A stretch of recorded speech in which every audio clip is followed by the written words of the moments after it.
Welcome back to this Conversation Matters podcast. And this is the second part of our discussion or conversation on discernment. And I would like to welcome back also our guest. Welcome, Deacon Michael Bellinder. Thank you, Dr. Susan, for having me back. I really appreciated the first part, and I'm looking forward to the second part. Yes, such a wonderful discussion on discernment. Yes. So I just wonder, in your life, have you helped anybody make discernment in their life? That I definitely have, not only as a deacon, but also as a father. My son didn't know what he wanted to do with his life. Very smart young man, as I said earlier on the first podcast. He's a professor at Azusa Pacific, and he didn't know what he wanted to do. And I was doing some volunteer work in the community through my job at Comcast, and we were having employees go to the Special Olympics marathon. And I asked my son Greg if he would like to go. He says, yeah, I think I would. So my wife and myself and he went to the Special Olympics. When he got there, these special needs kids were attracted to him like a magnet. Wow. And I said, Greg, I think you have found your profession. He says, Dad, I think I have too. So through that discernment, I mean, it was very evident that was his calling. So he went on to teach special needs kids adaptive PE, and now he teaches college students to be adaptive PE teachers. Then there's my daughter, Colleen, and she has multiple sclerosis, and she went on dates with on CatholicMatch.com, and the guys would like her, but when she said she had MS, they dropped her like a hot potato, and she never thought she was going to get married. Right. And I was teaching a class at church, and this young man was coming every week, very spiritual, and I thought, I got to get to know him. And so I went up to him, I said, Daniel, what's your lot like? He says, oh, I'm just waiting for the right woman to come along. Fireworks go off my head, my heart, but I played it cool. And the very next week, I asked him, I said, how about taking out the deacon's daughter? He says, oh, no, Deacon, I can't do that. I said, Daniel, take her out once. I don't care if you don't like her. I don't care if you want to be friends. I don't care if you end up wanting to marry her. Just take her out once. So he says, okay. And then Colleen was a harder sell. I said the same thing to her 4 times, and every time she said no. And then I finally said to her, Colleen, there was a show on when I was growing up as a kid called Father Knows Best. Your father knows best, and you are going out with him. Okay, Dad. They got together the next week, and they were soulmates from the very first date. Wow. And then my youngest daughter, Annie, when she was about 3 or 4 years old, she would always hop up on my lap, and she'd want to know what the weather was. So I would give her these complex answers because I used to like a cold front coming down from Alaska, and we're going to have wind today because of the cold front. And she went on to become a meteorology major, atmospheric science major.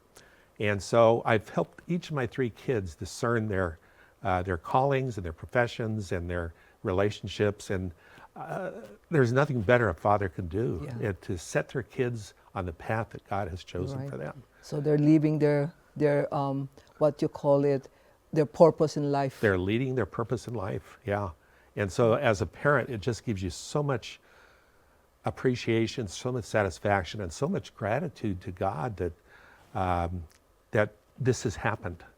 And and also my deacon work, there's been time and time again where people come up to me and I help them discern if they're right for the diaconate. In grief sessions, when families have lost a loved one, I help them discern their path of grieving. And so discernment there's like a lot. Every day, every day. Thank you so much for sharing that. You're That's so wonderful welcome. stories. Thank you. So what guided you to make the final decision to become a deacon? Well, number one, you have to talk it over with your spouse, which I did, my wife, Marilyn.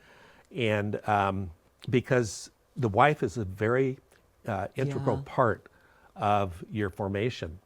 If my wife didn't, if she said no, I could not have become a deacon. So you have to convince your wife, number one.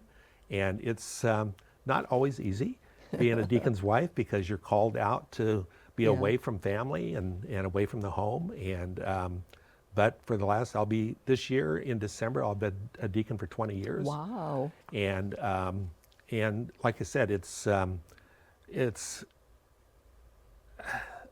when you feel that happiness, when you feel that joy, not the joy that the world gives. The world gives the joy of possessions, money, big homes, big houses, big cars, but that's not joy. That's not real joy. The real joy is knowing Jesus and journeying with other people to the kingdom of God. I believe that we're all pilgrims in this life, walking each other home to heaven. And I'm always glad to be walking with people that are going the same direction that I am, because we can help one another. Right. That's true. When one is down, the other pulls them up. Yeah. And that's what life is all about. Yeah, that's true. And so being a deacon, so I got my wife's approval, and it was a 4-year process, and you have to discern.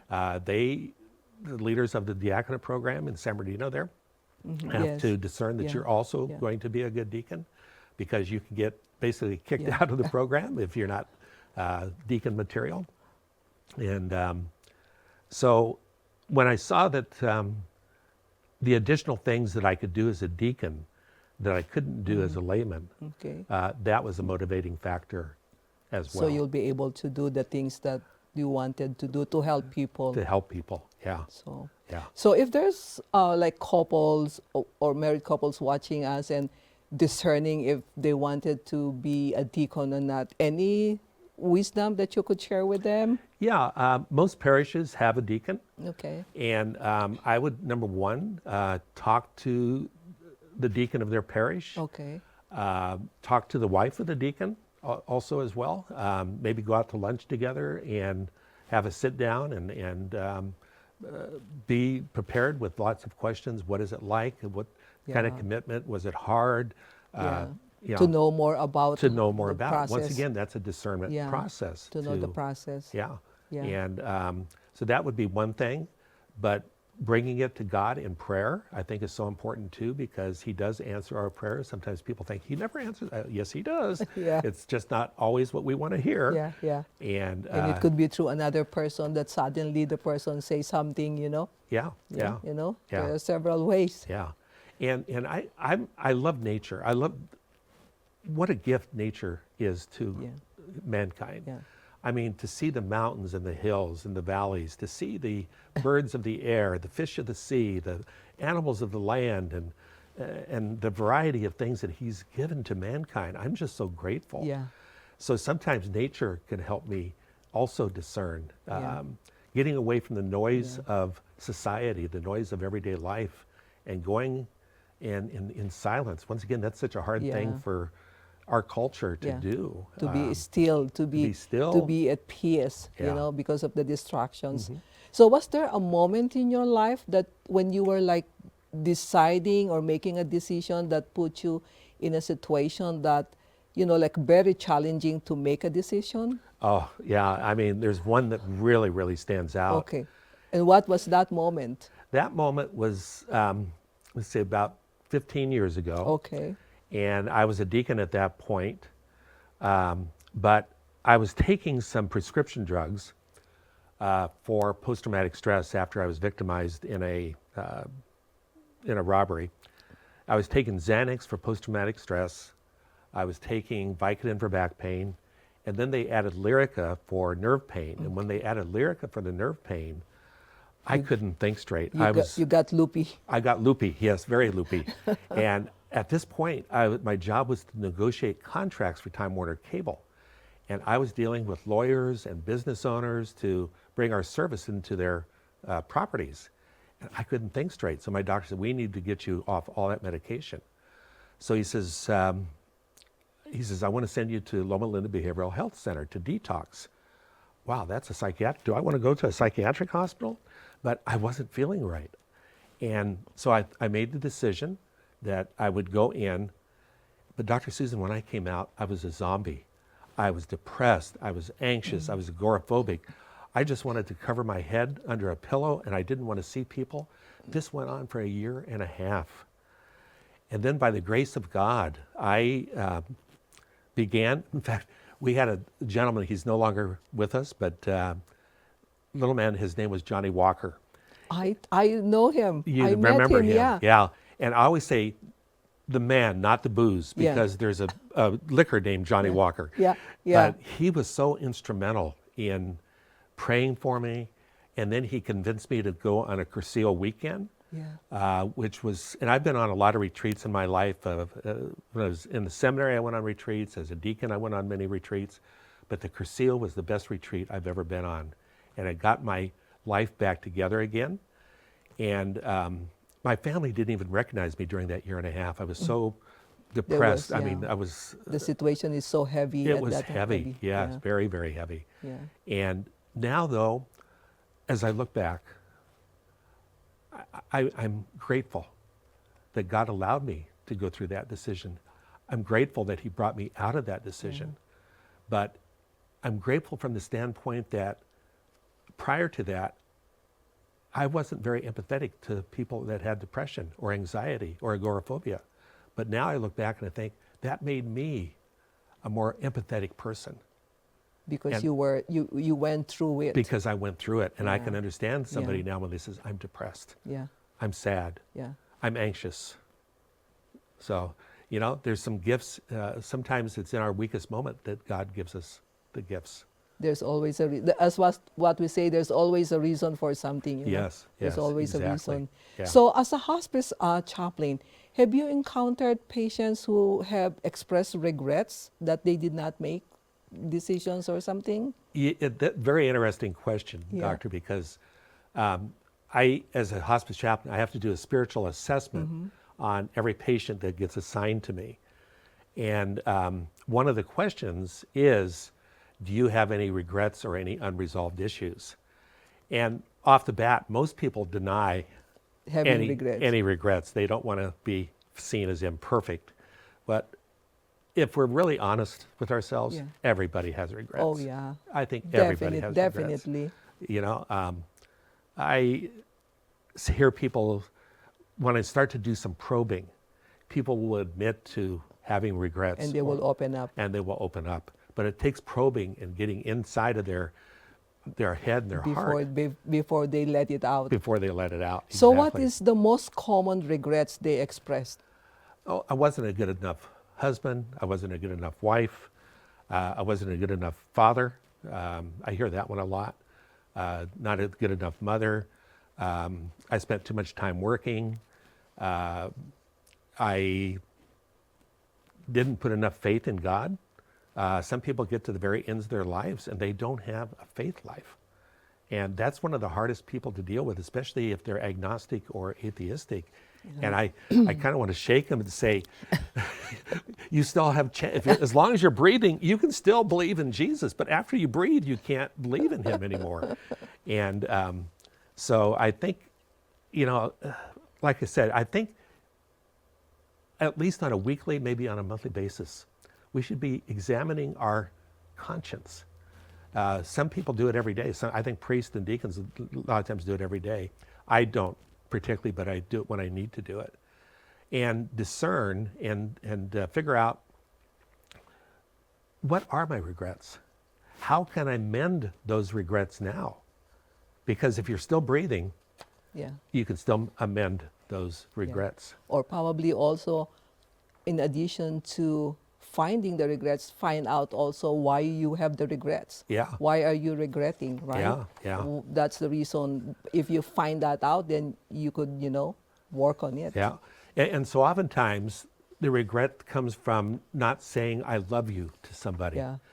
And one of the things that we have found out through hospice is that hearing is one of the last senses to go. Right. So I tell my patients, even though your loved one is unconscious, tell them that you love them. Yeah. And tell them that you forgive them for whatever they've done. Ask forgiveness from them for whatever they've done, and they can hear you. Yeah. They hear that. Yeah. And then you'll have some relief that and you'll remember the fact that you said that to them, and you create a memory, a good memory. Or better still, while they're still alive, up and about, then tell them, I love you. Yeah, exactly. Exactly. Just like I have a relative and it's her birthday, so she bought some flowers because she wanted to put it on the centerpiece for the table, right? And then the husband said, "Why did you buy the flowers? It's so expensive." And then she said, "When do you want me to buy it? When I'm dead?" That's We funny. were like all Yeah, laughing, but there is some truth in it, yeah, you know? that's, yeah, You know? yeah, So yeah. that was, we were like, it was a joke, but, you know, But no, but she hit the nail on the yeah, head. yeah, yeah, Why not enjoy it while you're alive? right. Because after you're dead, the flowers Yeah. aren't going to mean Yeah, anything and to say you. it to people that you care and that you Yeah. really care, you know? Yeah, yeah. And not like at deathbed, Yeah, you know? exactly. So if someone would ask you, do I follow my heart or do I follow my mind in making a decision? What would you say? I would say really follow both. Yeah. Your head and your heart. Your head for your logic and your heart for your feelings. And when you combine those two together, if you're just one-sided with the emotions, you're going to be off balance one way. If you just decide with your logic, you're going to be off balance another way. But if you combine the logic and the emotion together, I think you're going to have a Yeah. more balanced decision A better decision. and a better decision Yeah. maker. Yeah. So if there's one thing you want to share with our audience, what would that be? Well, what I would tell all of you people out there, just know that we are spiritual beings first, having a physical experience, meaning that ultimately we're going to shed these bodies, these physical bodies that may last 50 years, 60, 70, 80, 90, 100 years. And so what's left is our spiritual life, our spiritual selves. So our concentration in this life should come from a realm of spirituality. And we all have a God-given purpose. And it's important to discern every day, what is my God-given purpose? Yeah. What does God want me to do? Everybody has a purpose and a meaning Correct. from God. Correct. And it's not something that the world gives us, but it's something that God gives us. And I love the song, Go Make a Difference. Yeah. Go make a difference. And God wants us to make a difference, not only in our lives, but He wants us to make a difference in our families, in our communities, in our country, and in the world. And we all have the power to do that if we make the right decisions and we come to Christ and we set that world on fire. Yeah. If we have that enthusiasm. Yeah. You know how I like the etymology of words. Well, the word discern comes from Latin discernere, which means to perceive, to sift. And you're sifting through Yeah. layers of other things to get to the ultimate truth. Even the word concern comes from the same Latin word. So we're discerning what our concerns are. And once we do that, we can take our enthusiasm to the world. Yes. And the early Christians were so on fire for the love of God. And there's no reason why we shouldn't be on fire for the love of God today, 2,000 years later. And the etymology of words, enthusiasm, comes from the Greek, en, which is with, and theo, which is God. The early Christians were in theo, they were enthused, they were with God and God was with them. So it's time for us to go make a difference. And the reason I say that is because Jesus is worth living for, and Jesus is worth dying for. Beautiful, Deacon. Beautiful. So hopefully by listening to our conversations, our audience we are setting them on fire, you know? I hope so. So thank you so much for Yours. sharing your wisdom. Thank This you. is truly a very insightful conversation. So thank you so much. Well, thank you for having me. I really appreciate you, Dr. Susan. Yes, the pleasure is mine. No, pleasure's mine. So I would like to say discernment is truly essential in helping us make better decisions. And like Deacon has said, it empowers us to fulfill and live our purpose in life. So before we end, I would like to share with you this quote on discernment. And it says, discernment allow you to see things not visible and feel things not tangible. So thank you so much for watching. Take care of yourselves and don't forget to click that subscribe button, and I'll see you in the next episodes. Blessings.